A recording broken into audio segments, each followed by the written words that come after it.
Good morning બચ્ચો, કેમ છો? મજામાં? તો આજે છે ને આપણે સ્વાધ્યાયનો 8મો દાખલો જોવાના છે. કયો? સ્વાધ્યાયનો 8મો દાખલો.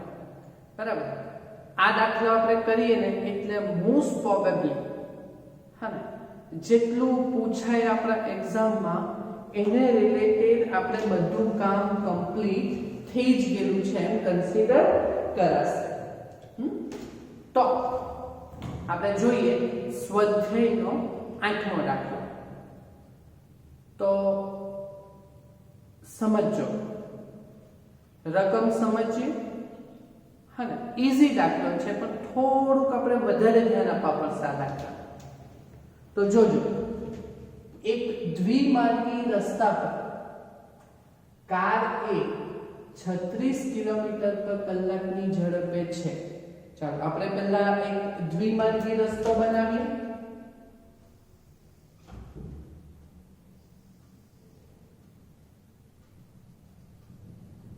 ઓકે, આ દ્વિમાર્ગી રસ્તો થયો, એક જવા માટે અને એક આવવા માટે. બરાબર. ઓકે, હવે આપણે આગળ વધીએ. ચાલો, એમાં કાર એ 36 કિલોમીટર પર કલાકની ઝડપે છે. ચાલો અહીંયા બતાવીએ આપણે કાર એ. હા, એ આ બાજુ જતી છે 36 કિલોમીટર પર કલાક એટલે v8. ઓકે, ચાલો તો આ ઝડપ જે છે તે એનું મૂલ્ય આપણે બાજુમાં લખી દઈએ. તો જોજો, મૂલ્ય નીચે લખી દઈએ. બરાબર. કેટલું છે? 36 કિલોમીટર પર કલાક એટલે v એ 36 કિલોમીટર પર કલાક પણ મીટર પર સેકન્ડમાં હોવું જોઈએ. બરાબર. ઓકે, તો 36 ગુણ્યા કિલોમીટરનું મીટરમાં 1000 મીટર ના છેદમાં સેકન્ડ. બરાબર. તો છેદમાં સેકન્ડ એટલે કલાકમાં કેટલી સેકન્ડ? 3600 એટલે ભાગ્યા 3600. આ બે 0 ઉડ્યા, આ 36 ઉડ્યા. બરાબર. તો તમારો જવાબ કેટલા મીટર પર સેકન્ડ? 10 મીટર પર સેકન્ડ કન્સિડર થયું. ઓકે, ચાલો હવે આગળ વધીએ.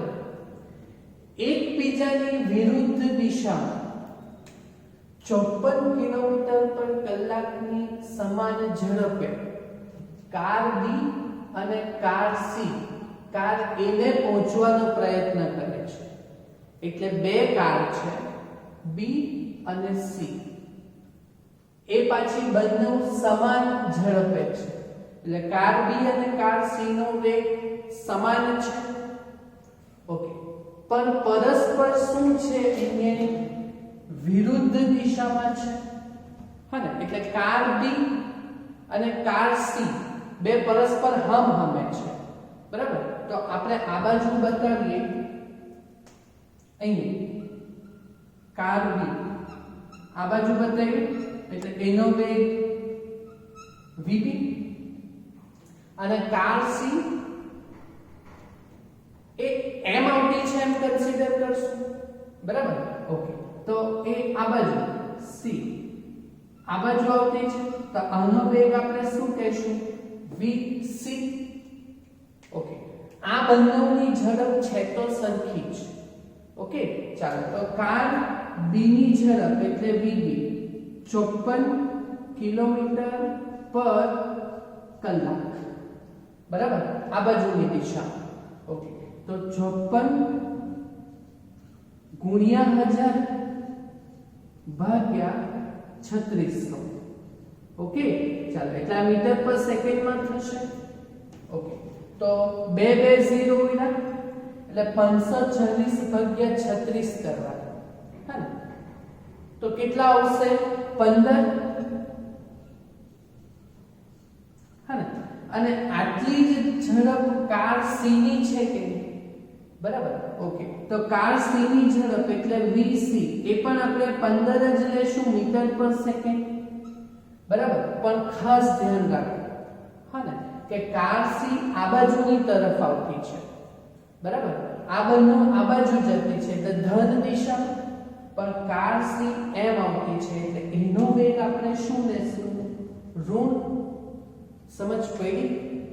ઓકે, હવે આપણે આગળ વધીએ. એટલે કાર બી અને કાર સી કાર એ ને પહોંચવાનો પ્રયત્ન કરતા છે. ચાલો હવે જોઈએ. કોઈ એક ક્ષણ AB અને AC વચ્ચેનું અંતર 1 કિલોમીટર છે. AB એટલે કાર A અને B વચ્ચેનું અંતર અને કાર A અને C વચ્ચેનું અંતર, બરાબર. એટલે તમને distance between AB and distance between AC આ આપેલું છે તમને. કેટલું આપેલું છે? 1 કિલોમીટર છે. ઓકે, તો 1 કિલોમીટર પણ આપણે તો મીટરમાં એટલે 1000 મીટર થયું. સમજ પડી આઈડિયા વસ્તુ? ઓકે, હવે જોઈએ. હવે સવાલ સમજો. આપણું એ લોકોના વાક્ય પ્રમાણે આપણા બધા ડેટા તો નીકળી ગયા, બરાબર. તો હવે જોઈએ. આ ક્ષણ car AB, car B A car C car A ને ઓવરટેક કરે તે પહેલા ઓવરટેક નું વિચારતો છે. આ કાર B વાળો શું વિચારતો છે? હા ને, કે કાર C કાર A સુધી પહોંચે એ પહેલા આ કાર B ના ડ્રાઈવરે નીકળી જવાનું છે, બરાબર. જો નહીં નીકળી શકે તો ભભમ. જો નહીં નીકળી શકે તો આ બે વચ્ચે એક્સિડન્ટ થાય કે સામે આવી જાય એટલે શું કરવા પડે? કાર B વાળો એમ વિચારે કે કાર C અહીંયા સુધી પહોંચે એ પહેલા મને આને ક્રોસ કરી જવાનું છે. એવું છે? સમજ પડે છે? ઓકે, તો અકસ્માત નિવારણ માટે શું શોધવાનું છે? કાર B નો લઘુત્તમ પ્રવેગ. એટલે કાર B નો પ્રવેગ એટલે પ્રવેગ A પણ કાર B નો એટલે AB શોધવાનું છે આપણે. હા, કેમ કે બરાબર જ છે કે કાર B એ એક્સેલરેટ કરવા પડશે, બરાબર, તો એ આગળ જશે, બરાબર. તો એ કાર B નો આપણે પ્રવેગ શોધવાનો છે. એટલે પ્રવેગ એટલે એક્સેલરેશન A પણ કયા કારનો? B car. બોલો, સમજ પડી આ વસ્તુ? તમને સવાલ પ્રમાણે આકૃતિ સમજ પડી? ઓકે, આકૃતિ સમજ પડે પછી આ ડેટા આપણે બનાવ્યા તે પણ સમજ પડી? હા ને. ચાલો, તો અહીંયા આપણી પાસે બે તંત્રો છે, A અને B નું તંત્ર અને A અને C નું તંત્ર. આમાં જબરો કોણ છે? જબરો કોણ છે? જબરો કાર B છે. કાર B નો ડ્રાઈવર જબરો છે. એ વિચારતો છે ને મારે આગળ નીકળી જવાનું છે, પણ આ બે બચારા તો પોતપોતાની સ્પીડે જ આવતા છે, અચળ ઝડપથી. હા, તો બે સીધા તંત્રોની આપણે પહેલા વાત કરીએ. તો આપણે એ વસ્તુ કરીએ તો અહીંયા સોલ્યુશન કરીએ. આ ડેટા સમજ પડ્યા? ચાલો, તો બે સારા તંત્ર કયા છે? કાર A અને કાર C. ચાલો, તો કાર A અને C ને નિયમિત ઝડપે ગતિ કરતા A અને C ના તંત્ર માટે, બરાબર. A અને C ના તંત્ર માટે તમને અંતર આપેલું છે. અંતર, ઓકે, તો અંતર DAC બરાબર, બોલો, અંતરનું સૂત્ર શું છે આપણું? V0t plus 1/2 AT², બરાબર. તો V0t તો બરાબર, તો 1/2 AT², જ્યાં A એટલે પ્રવેગ ના નિયમિત ઝડપ વાળું છે આ તંત્ર, એટલે આ લોકોનો પ્રવેગ તો આવવાનો નથી. હા ને, એટલે 1/2 AT² વાળું પદ નહીં આવશે, તો ખાલી શું આવવાનું? V0t વાળું જ આવવાનું. ઓકે, તો V0t પણ એ V0t જે છે તેમાં V0 જે છે, હા ને, તે v0 એ આ બે તંત્રનો સાપેક્ષ વેગ, હા, એટલે a અને c નો સાપેક્ષ વેગ, એટલે અહીંયા શું લખશું આપણે vac નિયમિત ઝડપ વાળું છે એટલે અંતર બરાબર વેગ ગુણ્યા સમય કરી નાખ્યું આપણે. ઓકે, ચાલો હવે વેલ્યુ મૂકીએ તો dac ની વેલ્યુ છે 1000 બરાબર. vac એટલે આપણે સાપેક્ષ વેગ ભણ્યા ને va vc, ઓકે, ઇન્ટુ સમય t. va અને vc ની વેલ્યુ છે આપણી પાસે, હા, તો સમય શોધાશે આપણાથી એટલે 1000 બરાબર va કાર્યની ઝડપ કેટલી છે 36 ની 10 ઓછા vc ની ઝડપ કેટલી છે -15 એટલે ઓછા ઓછા વત્તા 15 ઇન્ટુ t બરાબર એટલે 1000 બરાબર 25t બરાબર એટલે t બરાબર 1000 ભાગ્યા 25. બોલો 1000 ભાગ્યા 25 કેટલા થાય 25 ચોક 100 એટલે 25 ગુણ્યા 40, હા ને, એટલે t બરાબર અહીંયા આપણને કેટલો સમય મળશે 40 સેકન્ડ.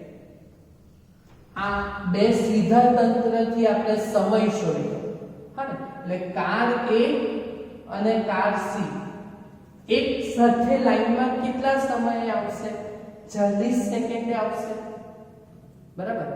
કાર B જે છે, હા ને, તો એ તો જબરું તંત્ર છે. એ અને હવે આપણે કયા તંત્રની વાત કરશું, હા ને, A અને B તંત્રની વાત કરીએ. A અને C નું તો થઈ ગયું ને, ચાલો હવે A અને B ની વાત કરીએ આપણે, હા ને. તો હવે આપણે શું કરશું, કાર A અને B ના તંત્ર માટે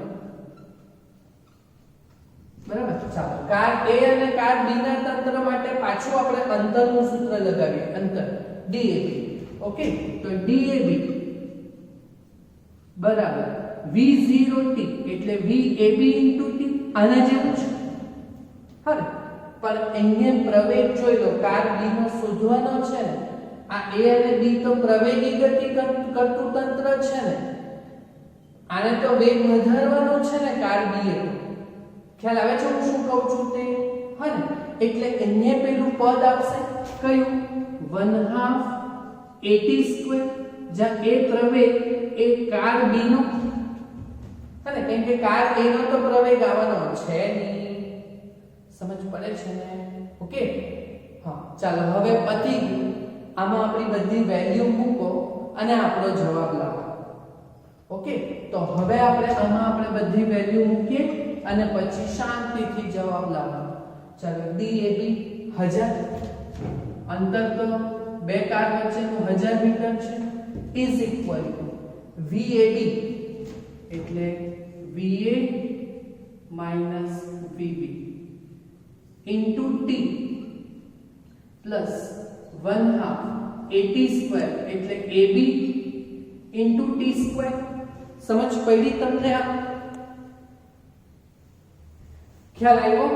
ઓકે, ચાલો શાંતિથી બધાની વેલ્યુ મૂકો. 1000, હા ને, is equal to VA - VB. ચાલો VA છે 10, VB છે 15, એક જ દિશામાં છે. ઓકે, તો 10 ઓછા 15, સમય શોધેલો છે આપણે 40 બરાબર. ઓકે, ચાલો વત્તા હા એક વસ્તુ છે ભાઈ કે હા અહીંયા આપણે કાર B ના તંત્રનું કરવાનું છે, હા, તો આપણે અહીંયા કાર B માટે જશું. ઓકે, તો કાર B માટે એટલે DBA એટલે અહીંયા કાર B માટે જ કરવાનું છે, એટલે VBA એટલે અહીંયા પ્રવેગ AB લઈ શકાય. ઓકે, એટલે અહીંયા શું આવશે VB - VA બરાબર. એટલે અહીંયા 10 ઓછા 15 ની 15 ઓછા 10 થશે, આ જરાક સમજ પડી કે કેમ કે આપણે કાર બી ના તંત્રનો પ્રવેગ શોધવાનો છે, બરાબર? નહીં તો ઉલટું થઈ જશે, બરાબર? ચાલો વધીએ. ઓકે, +1/2 કાર બી નો પ્રવેગ ab અને t² એટલે 40 નો વર્ગ. સમય તો શોધેલો જ છે આપણે. ઓકે, ચાલો હવે વેલ્યુ 1000 બરાબર.